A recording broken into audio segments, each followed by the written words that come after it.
Halo semua, selamat datang di YouTube channel Cerita Horor. Channel yang bakal buat kalian merinding dan jantung berdebar.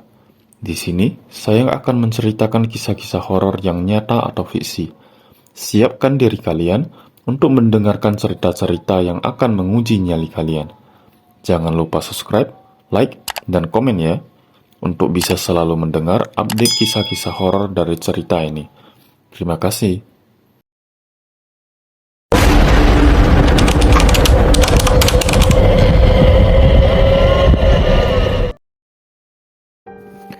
Aku tidak pernah menyangka bahwa kunjungan ke kampung halaman pamanku akan berubah menjadi mimpi buruk yang tak terlupakan. Aku hanya ingin menghabiskan liburan sekolah dengan bersantai dan menikmati udara segar di pegunungan. Pamanku, Pak Budi, tinggal di sebuah kampung kecil yang terletak di lereng gunung. Dia adalah seorang petani yang sederhana dan ramah. Namun sayangnya, Pak Budi sudah bercerai dengan istrinya. Aku sering menginap di rumahnya bersama sepupuku, Rani, yang seumuran denganku. Kami berdua sangat akrab dan sering bermain. Kali ini aku datang ke kampung itu bersama ibuku, yang adalah adik perempuan Pak Budi. Benar, Pak Budi adalah pamanku. Aku dan ibuku naik bus dari kota dan turun di terminal terdekat. Dari situ, kami harus naik ojek untuk sampai ke kampung itu. Perjalanan cukup melelahkan, tapi aku tidak keberatan. Aku senang bisa bertemu lagi dengan pamanku dan sepupuku. Ketika kami tiba di rumah paman, kami disambut oleh Rani yang sudah menunggu di depan pintu. Dia tampak senang melihat kami dan langsung memeluk ibuku dan aku. "Selamat datang Tante, selamat datang Dika. Lama sekali tidak bertemu. Ayo masuk, rumah sudah siap untuk kalian," kata Rani dengan ceria. Aku dan ibuku masuk ke rumah dan meletakkan barang-barang kami di kamar tamu. Rumah paman tidak terlalu besar tapi cukup nyaman. Ada ruang tamu, ruang makan, dapur, kamar mandi, dan 3 kamar tidur. 1 kamar untuk kamar paman, 1 kamar untuk kamar Rani, dan 1 kamar lagi untuk kamar tamu. Rumah itu juga dikelilingi oleh kebun yang subur dan hijau. "Mana Papa?" tanya ibuku kepada Rani. "Papa belum pulang Tante, dia pergi ke pasar sejak kemarin. Katanya mau beli sesuatu yang penting," jawab Rani. "Belum pulang sejak kemarin? Kok lama sekali? Dia tidak bilang apa-apa ke kamu?" tanya ibuku lagi dengan nada khawatir. "Tidak Tante, dia cuma bilang begitu. Dia juga tidak bilang kapan dia akan pulang. Biasanya dia tidak pernah begini, aku juga bingung," kata Rani dengan wajah bingung. Ibuku menghela nafas dan menggelengkan kepala. "Aneh sekali, semoga dia baik-baik saja. Kamu tidak usah khawatir ya, mungkin dia ada urusan penting yang tidak bisa ditunda. Nanti pasti dia akan pulang," kata ibuku mencoba menenangkan Rani. Aku diam saja mendengar percakapan mereka. Aku juga merasa aneh dengan kelakuan pamanku. Aku kenal dia sebagai orang yang jujur dan terbuka. Dia tidak pernah menyembunyikan sesuatu dari keluarganya. Apa yang sebenarnya dia lakukan di pasar? Apa yang dia beli yang begitu penting? Aku mencoba mengusir rasa penasaranku dan beralih ke hal lain. Aku melihat jam di dinding dan menyadari bahwa sudah sore. Aku menyarankan kepada ibuku dan Rani untuk beristirahat sejenak dan bersiap-siap untuk makan malam. Mereka setuju dan kami pun bergegas ke kamar masing-masing. Aku membuka koperku dan mengeluarkan pakaian ganti. Aku juga mengambil handphoneku dan mengecek pesan dari teman-temanku. Tidak ada yang penting, cuman ucapan selamat liburan dan beberapa meme lucu. Aku tersenyum dan membalas beberapa pesan. Aku juga mengirim foto rumah Pak Budi dan kebunnya ke grup chat. Aku ingin memamerkan betapa indahnya tempat ini. Setelah itu, aku mandi dan berganti pakaian. Aku merasa segar dan lapar. Aku keluar dari kamar dan menuju ke ruang makan. Di sana sudah ada ibuku dan Rani yang sedang menyiapkan makanan. Aku membantu mereka dengan mengambil piring dan gelas. Kami pun duduk bersama di meja makan dan mulai menyantap hidangan yang lezat. Kami makan dengan lahap dan sesekali bercakap-cakap. Aku bercerita tentang sekolahku, teman-temanku, hobi-hobiku. Rani juga bercerita tentang hal yang sama. Kami berdua memiliki banyak kesamaan, termasuk suka menonton film horor. Kami saling bertukar rekomendasi film horor yang bagus dan menyeramkan. Ibuku hanya mendengarkan dan sesekali ikut nimbrung. Dia lebih banyak bertanya tentang keadaan kampung ini. Dia ingin tahu apakah ada perubahan atau perkembangan yang terjadi di sini. Rani menjawab bahwa tidak ada yang berubah. Kampung ini masih sama seperti dulu. Penduduknya masih sedikit dan hidup sederhana. Tidak ada fasilitas modern seperti internet, listrik, atau air bersih. Mereka masih mengandalkan sumber daya alam dan tradisi leluhur. Kampung ini sepi sekali ya. Tidak ada suara atau aktivitas sama sekali padahal sudah malam. Biasanya orang-orang di sini tidak begitu kan? Tanya ibuku. Iya tante, memang sepi sekali. Aku juga heran. Biasanya ada suara anak-anak bermain, orang-orang ngobrol, atau musik dangdut. Tapi sekarang tidak ada apa-apa. Seperti kampung mati, kata Rani. Ada apa ya? Apakah ada sesuatu yang terjadi? Tanya ibuku lagi. Aku tidak tahu tante. Mungkin mereka semua sudah tidur, atau mungkin mereka ada acara di tempat lain. Aku tidak pernah ikut campur dengan urusan mereka. Aku cuma di rumah dan belajar. Aku tidak punya teman di sini. Mereka semua tidak suka sama aku, kata Rani dengan sedih. Kenapa mereka tidak suka sama kamu? Kamu kan anak yang baik dan pintar.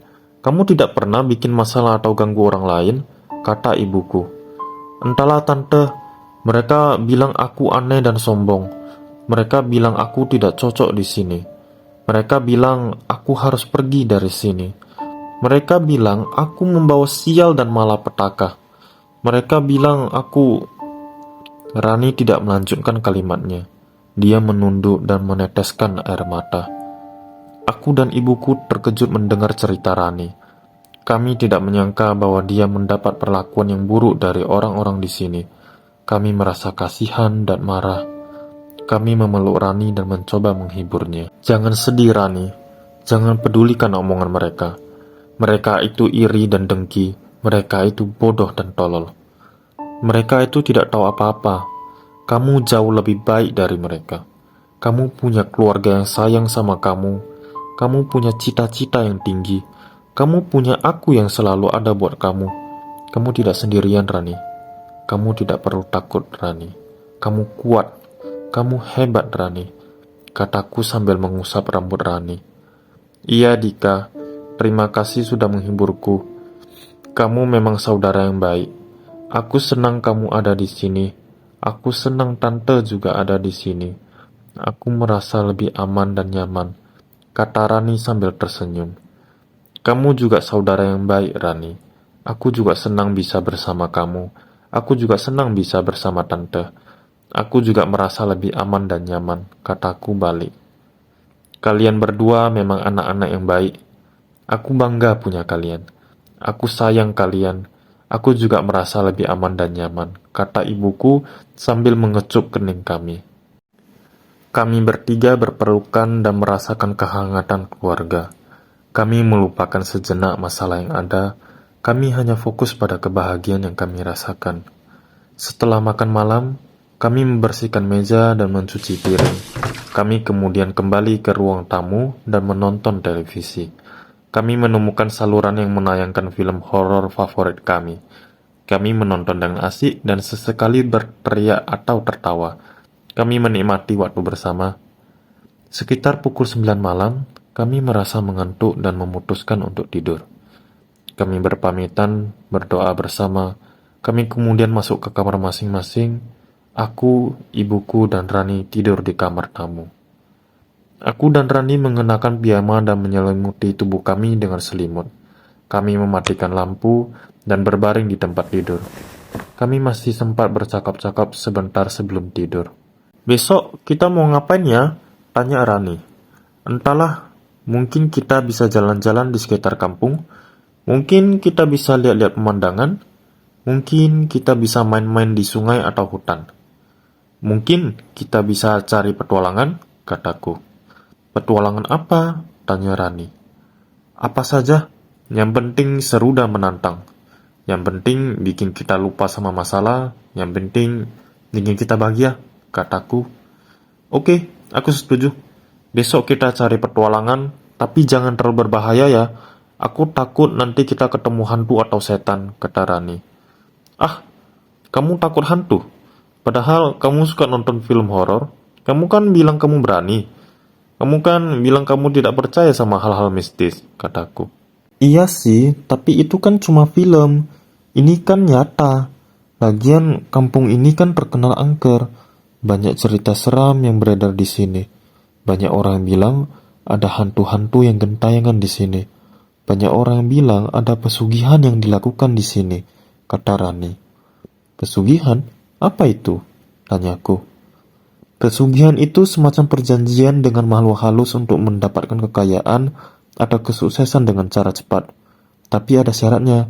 Biasanya harus ada tumbal yang diberikan. Tumbal itu bisa berupa hewan, manusia, atau bahkan nyawa sendiri, kata Rani. Serius? Ada orang mau melakukan hal itu? Apa untungnya? Bukannya malah rugi? Tanyaku. Iya, serius. Ada orang yang mau melakukan hal itu. Mereka itu orang-orang yang putus asa dan tamak. Mereka itu orang-orang yang tidak mau berusaha payah dan bersabar. Mereka itu orang-orang yang tidak takut Tuhan atau akhirat. Mereka itu orang-orang bodoh dan tolol, kata Rani. Kamu tahu siapa yang melakukan pesugihan di sini? Tanyaku. Tidak, aku tidak tahu. Aku cuma dengar dari orang-orang. Tapi aku yakin ada yang melakukan pesugihan di sini. Karena ada banyak hal aneh yang terjadi di sini. Seperti orang yang tiba-tiba kaya atau sukses. Seperti orang yang tiba-tiba mati atau menghilang. Seperti hantu yang tiba-tiba muncul atau mengganggu, kata Rani. Kamu pernah lihat hantu di sini? Tanyaku. Pernah. Aku pernah lihat kuntilanak dan pocong di sini. Mereka sering muncul di malam hari, sering mengejar atau menakut-nakuti orang. Mereka sering menangis atau berteriak, sering membuat orang-orang ketakutan dan gila, kata Rani. Kamu pernah dikejar atau ditakut-takuti oleh mereka? Tanyaku. Pernah. Aku pernah dikejar oleh kuntilanak di jalan. Aku pernah ditakut-takuti oleh pocong di rumah. Aku pernah mendengar tangisan atau teriakan mereka di telinga. Pernah merasakan dingin atau sakit di tubuh. Aku pernah ketakutan atau hampir gila, kata Rani. Terus gimana? Kamu bisa selamat? Tanyaku. Bisa. Aku bisa selamat karena aku berdoa dan berlari. Aku bisa selamat karena aku punya jimat dan pisau. Selamat karena aku punya keberanian dan kecerdasan. Aku bisa selamat karena aku punya kamu dan tante. Aku bisa selamat karena aku punya Tuhan dan malaikat, kata Rani. Jimat dan pisau? Kamu punya itu? Tanyaku. Iya, aku punya itu. Ini lihat, kata Rani sambil menunjukkan sebuah kalung yang tergantung di lehernya. Kalung itu terbuat dari kayu dan besi. Di ujungnya ada sebuah liontin berbentuk bulat dengan ukiran aneh. Ini jimat. Ini bisa melindungi aku dari hal-hal jahat. Ini bisa memberi aku kekuatan dan keberuntungan. Ini bisa membuat aku aman dan nyaman, kata Rani. Lalu ini, kata Rani sambil menarik sebuah benda dari bawah bantalnya. Benda itu adalah sebuah pisau lipat yang berkilau. Di gagangnya ada sebuah tulisan yang tidak bisa aku baca. Ini pisau. Ini bisa membela aku dari hal-hal berbahaya. Ini bisa memberi aku senjata dan perlindungan. Bisa membuat aku kuat dan hebat, kata Rani. Dari mana kamu dapat itu? Tanyaku. Dari papa. Dia yang kasih aku ini. Dia bilang ini warisan keluarga. Dia bilang ini pusaka sakti. Harus aku jaga baik-baik. Harus aku pakai kalau ada apa-apa, kata Rani. Paman kasih kamu itu. Kenapa? Tanyaku. Karena dia sayang sama aku. Karena dia khawatir sama aku. Dia tahu aku sering diganggu sama orang-orang. Dia juga tahu aku sering dihantui sama hantu-hantu. Karena aku butuh perlindungan dan panduan, kata Rani. Kalau begitu, Paman juga tahu tentang pesugihan dan hantu-hantu di sini, tanyaku. Iya, dia juga tahu. Tapi dia tidak pernah cerita banyak. Dia bilang hati-hati dan waspada. Jangan ikut campur dan cari masalah. Jangan percaya dan jangan takut. Kemudian dia ingatkan aku untuk jangan lupa dan jangan menyerah, kata Rani. Kamu kira dia ada hubungannya dengan pesugihan dan hantu-hantu di sini? Tanyaku. Tidak, aku tidak kira begitu. Aku yakin dia tidak ada hubungannya. Dia tidak melakukan pesugihan itu, apalagi bersekutu dengan hantu-hantu. Aku yakin dia orang yang baik dan benar. Dia orang yang sayang dan peduli, kata Rani. Aku juga yakin begitu. Aku percaya sama paman dan sayang sama paman. Aku berharap paman baik-baik saja dan berharap paman segera pulang, kataku. Iya, aku juga berharap begitu. Aku juga kangen dan khawatir sama papa. Aku ingin tahu apa yang terjadi sama papa dan apa yang dia beli di pasar yang begitu penting, kata Rani. Kita tunggu saja besok. Mungkin besok dia akan pulang dan akan cerita. Mungkin saja besok dia akan bawa kejutan dan bikin kita senang, kataku. Mudah-mudahan ya, mudah-mudahan semua baik-baik saja dan tidak ada apa-apa. Mudah-mudahan tidak ada yang salah dan tidak ada yang buruk, kata Rani. Amin, amin, amin, kataku. Kami berdua mengucapkan selamat malam dan memejamkan mata. Kami berusaha untuk tidur dan bermimpi indah, berusaha untuk lupa dan berusaha untuk bahagia. Tapi kami salah, kami tidak bisa tidur dan bermimpi indah.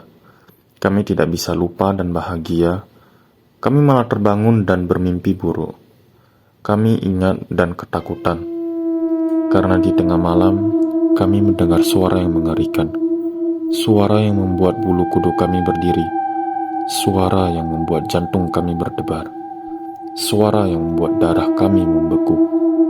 Suara itu adalah suara tangisan. Suara tangisan yang pilu dan menyayat. Suara tangisan yang histeris, menyeramkan. Tangisan yang berasal dari luar jendela. Suara itu adalah suara kuntilanak. Kuntilanak yang datang menghantui kami dan mengejar kami. Kuntilanak yang datang itu seperti ingin membunuh kami. Kami berdua seketika terbangun dengan kaget dan ketakutan, menjerit dan berlari, mencari perlindungan dan bantuan.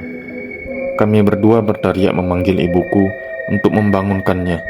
Kami berdua berharap ibuku bisa menyelamatkan kami. Tapi kami salah lagi. Kami tidak bisa menemukan ibuku. Kami tidak bisa memanggil ibuku.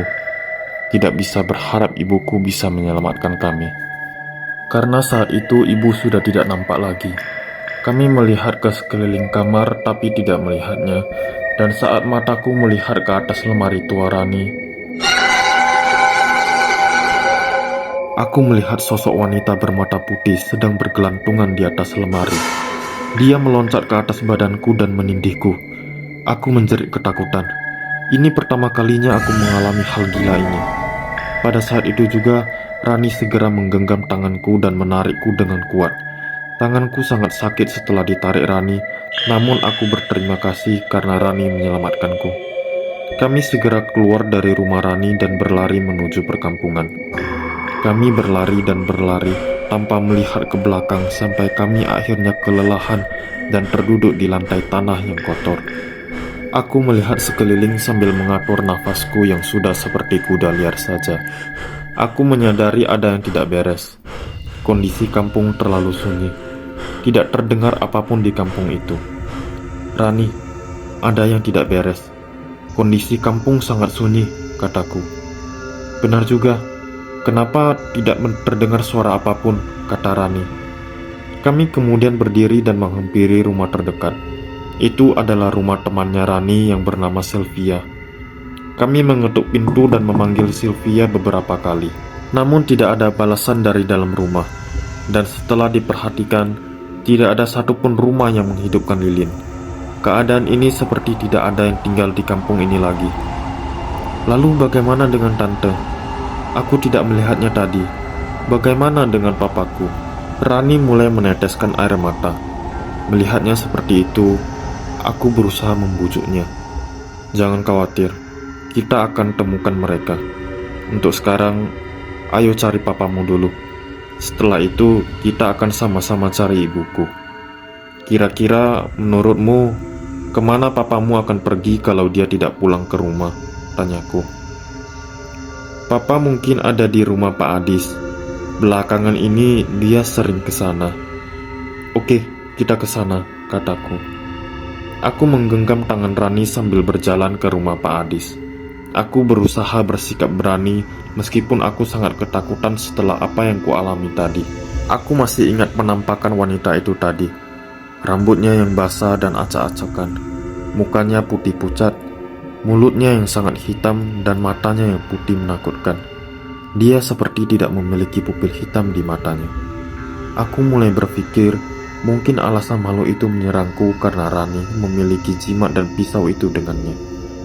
Tanpa kami sadari, kami sudah tiba di rumah Pak Adis. Kami mengetuk pintu beberapa kali dan memanggil Pak Adis. Namun sama saja tetap tidak ada jawaban. Pintu pagar depan rumah Pak Adis terkunci. Jadi kami memutar ke belakang pagar kebun Pak Adis. Rani masuk ke rumah Pak Adis untuk mencari Pak Adis, sedangkan aku masuk ke gudang Pak Adis. Di sana aku melihat begitu banyak benda. Pak Adis benar-benar memiliki banyak barang-barang mewah. Aku berkeliling-keliling sejenak sampai aku menemukan sebuah buku yang tampak seperti diari. Aku membuka buku diari itu dan membacanya. Tanggal 26 November 2023, Cynthia, anak Bu Siti. Tanggal 3 Desember 2023, Pak Arman si tukang kebun. Tanggal 10 Desember 2023, Riko, anak laki-laki Pak Hasan. Setiap tanggal yang tertulis di buku catatan itu berselang 7 hari dan selalu menuliskan nama-nama yang berbeda. Lalu di tanggal paling terakhir, tanggal 4 Februari 2024. Aku terkejut melihat nama terakhir di tanggal 4 Februari pada diari itu. Lalu Rani tiba-tiba masuk ke gudang. "Aku tidak melihat Pak Adis," kata Rani. Aku buru-buru menyembunyikan diari itu dari Rani. "Kita harus cari tahu apa yang terjadi di kampung ini," kataku. Lalu kami keluar dari gudang itu dan bergegas keluar dari kebun Pak Adis. Kami sekali lagi berkeliling kampung, berharap bisa menemukan beberapa warga desa. Namun hasilnya sia-sia. Tidak ada siapapun lagi di kampung itu. Lalu aku bertanya pada Rani. Aku ingat soal nama-nama di diari itu. "Rani, apa kamu kenal dengan Riko, anaknya Pak Hasan?" tanyaku. "Kenal? Kami dulu duduk di kelas yang sama saat sekolah."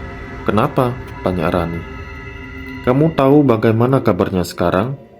tanyaku ke Rani. "Aku sudah tidak nampak dia cukup lama di kampung. Kata orang-orang kampung, dia sepertinya pergi ke kota. Tapi anehnya, dia pergi tanpa kasih kabar ke keluarganya. Dan sampai belakangan ini, dia belum juga ada kabar." Aku seketika teringat percakapanku dengan Rani saat di kamar soal pesugihan. Aku yakin daftar nama di diari itu adalah nama si korban, dan tanggal di diari itu adalah tanggal mereka akan ditumbalkan. Dalam hatiku, aku langsung panik, karena nama di tanggal terakhir di diari itu, tepatnya tanggal 4 Februari, adalah nama ibuku, Viana. Itu artinya aku harus menemukan ibuku sebelum tengah malam ini, atau aku akan benar-benar kehilangan ibuku. Lalu Rani tiba-tiba memanggil namaku dengan nada yang gemetaran. Aku menoleh ke arahnya dan menjawab, "Ada apa?" "Di balik pohon pisang di kebun Pak Hasan," jawab Rani. Lalu aku menoleh ke sana dan wajahku pucat seketika karena aku melihat makhluk itu lagi. Makhluk di kamar Rani tadi, dia mengikuti kami. Kakiku langsung lemas, tapi aku teringat soal ibuku. Aku harus menyelamatkannya. Lalu aku menguatkan diriku dan menarik tangan Rani. Kami berlari sekuat tenaga.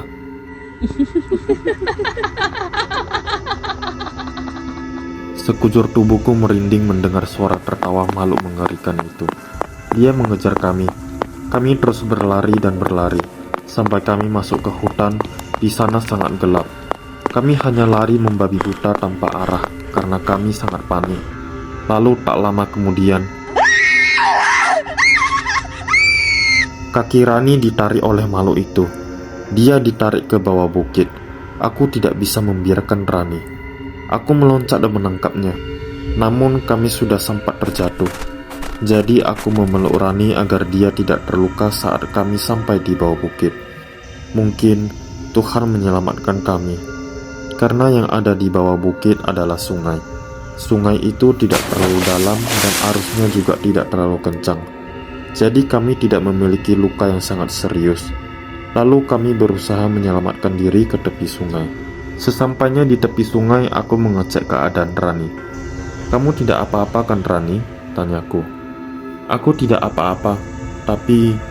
jawab Rani sambil menunjuk jarinya. Aku melihat arah yang ditunjuk Rani. Itu adalah sebuah goa. Namun dari dalam goa itu terlihat cahaya tipis. Lalu kami memberanikan diri dan berjalan masuk. Kami mengikuti arah cahaya itu dan berjalan menelusuri goa itu. Lalu kami sampai di sumber cahaya itu datang. Itu ruangan yang cukup terang dengan beberapa lilin di lantai yang disusun dengan formasi yang membentuk bintang. Dan di sana kami melihat ibuku. Ia terikat dengan tali yang sudah berlumuran darah. Aku bergegas menyelamatkan ibuku menggunakan pisau yang ada di lantai. Lalu aku menggendong ibuku dan hendak keluar dari tempat itu. Namun tiba-tiba pamanku, ayah Rani, masuk dan melihat kami. Rani sangat senang melihat ayahnya dan hendak berlari memeluk ayahnya. Namun aku menahan Rani dengan menggenggam tangannya. Benar, orang yang melakukan pesugihan itu adalah pamanku sendiri, ayah si Rani. Alasanku menyembunyikan diare itu dari Rani karena aku mengenali tulisan tangan pamanku dan aku sudah tahu kalau dialah dalang di balik semua ini. Aku berharap Rani tidak akan pernah mengetahui kebenaran ini. Aku berencana menyelamatkan ibuku dan membawa Rani pergi dari kampung ini. Tapi situasi berkata lain. Aku menurunkan ibuku dan menggenggam pisau yang kupakai untuk membebaskan ibuku tadi. Lalu paman langsung berlari menghampiriku. Ia langsung mendorongku jatuh dan mengambil pisau itu untuk menebas kepalaku.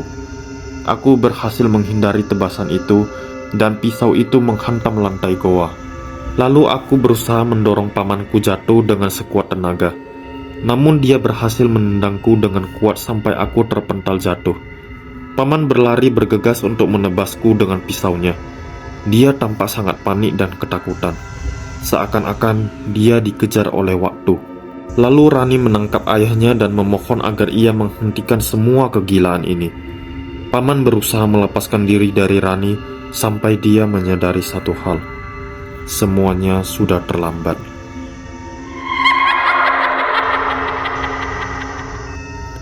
Sosok wanita yang mengejar kami tadi tiba-tiba muncul di belakang paman. Lalu paman dengan sekuat tenaga mendorong Rani ke tepi. Dorongan itu bukan untuk menyakiti Rani, namun untuk menyelamatkan Rani. Paman tahu waktunya sudah habis, karena tidak ada tumbal yang dia korbankan sebelum tengah malam berakhir. Maka dari itu, paman tahu konsekuensinya. Dialah yang akan jadi tumbalnya. Seketika tubuh pamanku kejang. Dia memuntahkan darah dari mulutnya. Telinga dan hidungnya mengeluarkan darah yang begitu banyak. Matanya memerah seakan-akan itu akan pecah dan meledak. Semua pembuluh darah di badannya bermunculan sampai pada akhirnya dia terjatuh dan tergeletak tak bernyawa. Lalu sosok makhluk wanita itu pun menghilang. Rani menangisi kepergian ayahnya dan aku memeluknya. Waktu berlalu dan pagi pun tiba. Ibuku sudah sadar dan aku menceritakan apa yang terjadi kepadanya. Ia merasa sedih dengan kepergian abangnya itu. Kami membuatkan kuburan kecil untuk paman. Ibuku berjanji pada paman di depan kuburannya bahwa dia akan menjaga Rani dengan baik. Lalu kami pun pergi dari kampung itu. Itulah ceritaku saat mengunjungi sepupuku di kampung halamanku. Cerita yang menjadi pelajaran yang tidak pernah terlupakan seumur hidupku. Nah, apakah kamu tertarik dengan cerita horor barusan? Kasih tahu alasannya di kolom komentar di bawah ya. Saya pamit dan sampai jumpa di video cerita horor berikutnya.